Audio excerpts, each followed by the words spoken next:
हाय दोस्तों, आप सभी का स्वागत है, अभिनंदन है। आप अच्छे होंगे, मस्त होंगे, इसी उम्मीद के साथ आइए आज का क्वेश्चन हमारा निम्नलिखित के गुणनखंड कीजिए। तो पहला जो सवाल है वो 27y³ प्लस 125z³। दूसरा जो क्वेश्चन है 64m³ माइनस 343n³।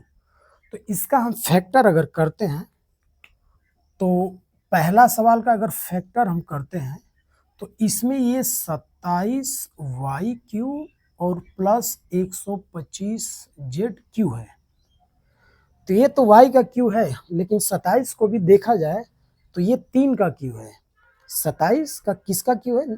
3 का क्यू है, क्योंकि हम 27 को 3 3 9 3 27 यानी 3 का क्यू लिख सकते हैं।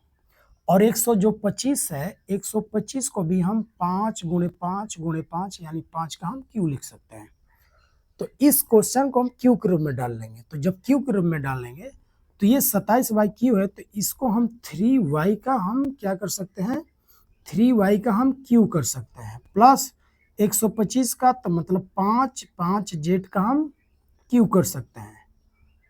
ये क्यू है। तो अब क्यू वाले पे गुणनखंड करेंगे तो एक फार्मूला होता है a³ प्लस b³। तो इसका फार्मूला a³ प्लस b³ का, तो a प्लस b और ब्रैकेट में a² plus b² minus ab होता है। तो इसके आधार पर हम देखेंगे तो a बराबर यहाँ पे 3y है और b बराबर 5z है। तो इसलिए 3y का क्यू प्लस 5z का क्यू बराबर ये हो जाएगा a प्लस b। तो a का मतलब 3y अब b का मतलब 5z। तो a प्लस b, तो a प्लस b का मतलब 3y प्लस 5z। फिर दूसरे ब्रैकेट में a², तो a² का मतलब 3y का स्क्वायर हो जाएगा, यानी 3y का स्क्वायर। तो इसको ऐसे मिटा के ये 3y का स्क्वायर प्लस a² यानी 3y का स्क्वायर प्लस b²। b का मतलब क्या? 5z का स्क्वायर माइनस ab। तो माइनस ab का मतलब a का मतलब 3y, तो यहाँ पे 3y और b का मतलब 5z। अब ये हमारा जो सवाल है, अब तो 3y तो 3y रहने देंगे, प्लस 5z तो 5z ऐसे ही रहने देंगे।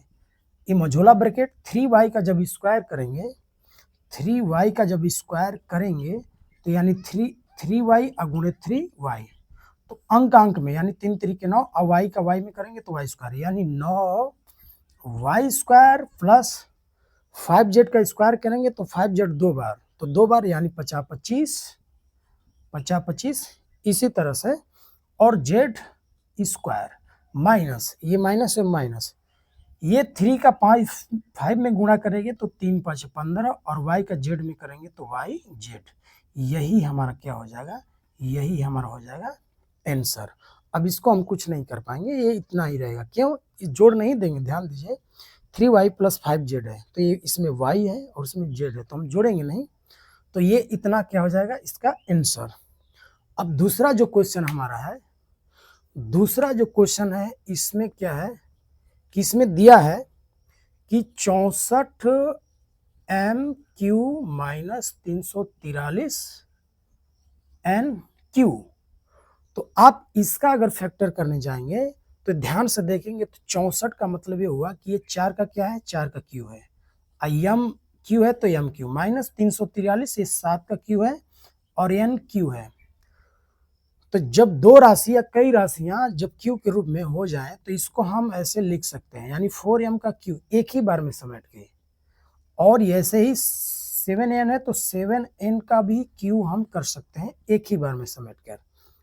तो ये अब फार्मूला देखेंगे तो a³ माइनस b³ के रूप में हो गया। तो इसका जो फार्मूला होता है a माइनस बी, दूसरे कोष्ठ में a² प्लस b², लेकिन यहाँ पे plus a³ minus b³ a minus b, फिर यहाँ पे प्लस ab हो जाता है। ये ध्यान दीजिए आप, a³ माइनस b³ का formula a minus b, a² plus b² plus ab होता है।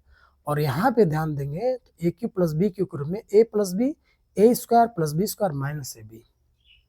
तो आप इस सवाल को यानी 4m का क्यू माइनस 7n का क्यू जब करेंगे तो इसका a माइनस बी, तो a का मतलब ये 4m हो गया और b का मतलब 7n।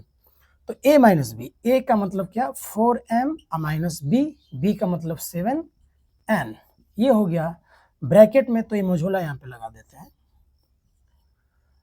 a स्क्वायर का मतलब 4m का स्क्वायर प्लस यहाँ पे b स्क्वायर, तो b स्क्वायर का मतलब 7n का square minus a b, plus a b है तो प्लस ए बी रहेगा, प्लस ए बी। तो a का मतलब 4m और b का मतलब 7n। तो इसको आप जब हल करेंगे तो ये हो जाएगा 4m माइनस 7n, ये ब्रैकेट में और मझोला ब्रैकेट में। 4m का जब स्क्वायर होगा तो ये 4 चौका 16 m स्क्वायर प्लस 7n का जब स्क्वायर होगा तो 7 सत्ते 49 n स्क्वायर प्लस 4 सत्ते 28 mn, ये आपका हो जाएगा आंसर।